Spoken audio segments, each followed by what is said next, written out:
We'll get started soon. Just some real quick for awareness. The plow behind me, Anthony Sledwords, is our newly named plow this year for the Twin Cities Metro.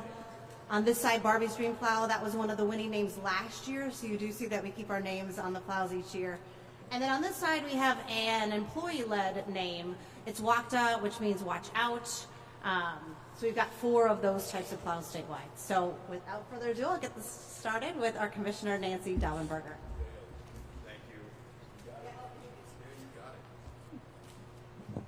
Hey, good morning, everyone. I'm Nancy Daubenberger, privileged to serve as the Commissioner for the Minnesota Department of Transportation. Thank you all for being here today for this really fun event. We're excited to announce the new round of Snowplow names. And for the announcement of the winning Snowplow names, it is now my honor to ask our Governor Tim Walz to come to the podium for that announcement. Welcome, Governor. Thank you.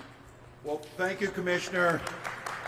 Thank you, all the MnDOT employees, and we're here especially to thank the folks you see behind us, part of the nearly 1,600 professionals that man and women, 800 snowplows across Minnesota. The folks who are out there at the worst times to make sure that everybody gets home safe.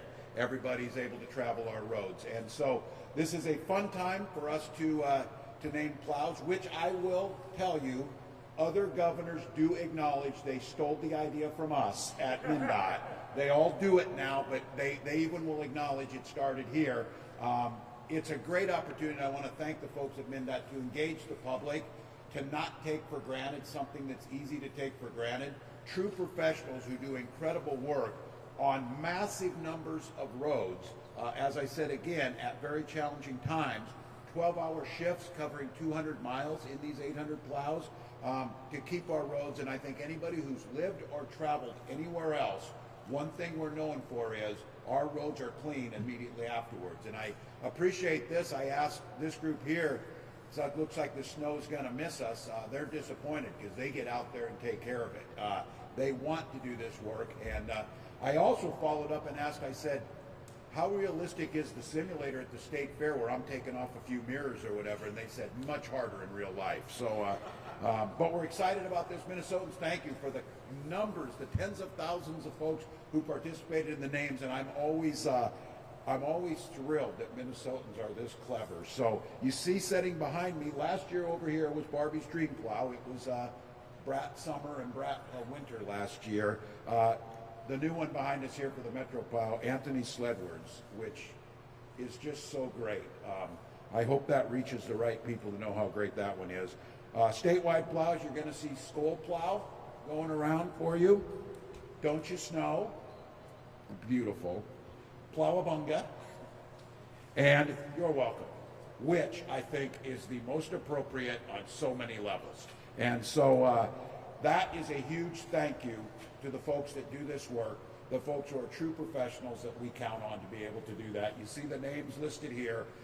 Minnesotans know, and you're going to hear, I'll turn it back to the Commissioner for a couple of safety notices while we're here, and then we'll be glad to take some questions. But it goes without saying, give wide berth to these folks. Let them do their work. Don't follow too close. Don't pass them where you can't. They are doing the work to make sure we all get home safely.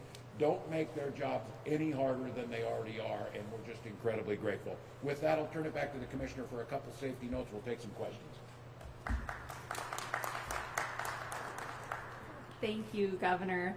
You know, and each season we have a lot of fun coming up with and soliciting for very fun, creative names for our snowplows.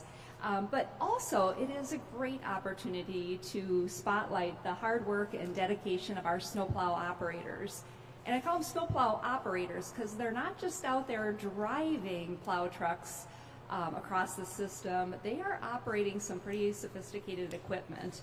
And it is hard work that they do out there. It's very important work, and we have nearly 1,600 snowplow operators statewide They're out there clearing the roadways during winter storms, and they deserve, as drivers, our full attention so that we can help keep them safe and they can help keep us safe, as our governor mentioned. So please, again, slow down. Stay back at least 10 car lengths when you see a snowplow out there doing their work.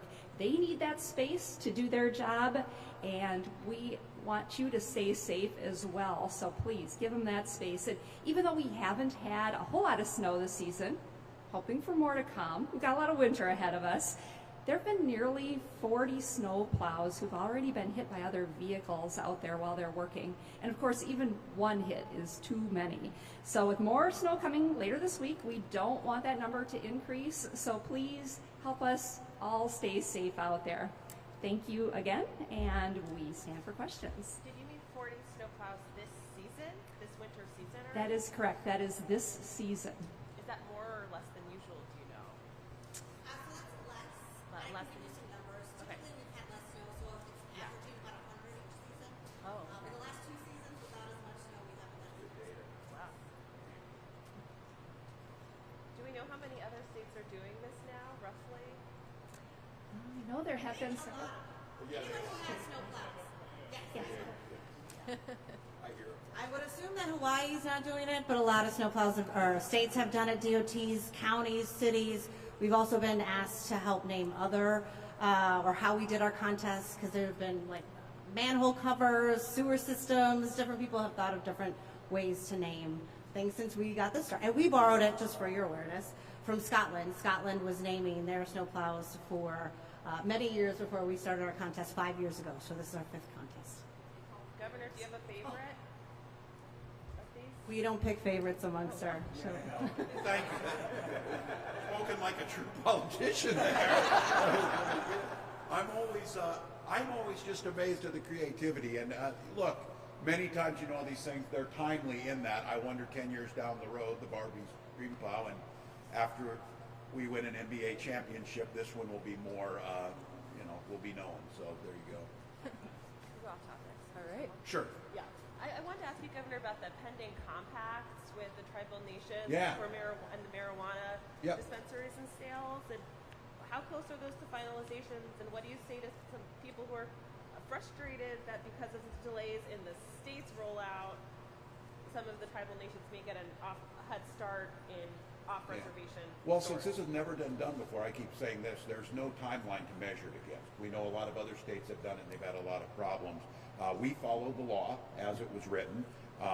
Some of the changes and delays came because of a court case that was adjudicated, but when it comes to the tribal compacts, this was written into the law. They're being carried out. I'm really grateful for where they're at. I think I don't want to get ahead of them. I think they're very close. And I have spoken with all the tribal nations over the last week in my consultations with the presidents and the councils and the chairs.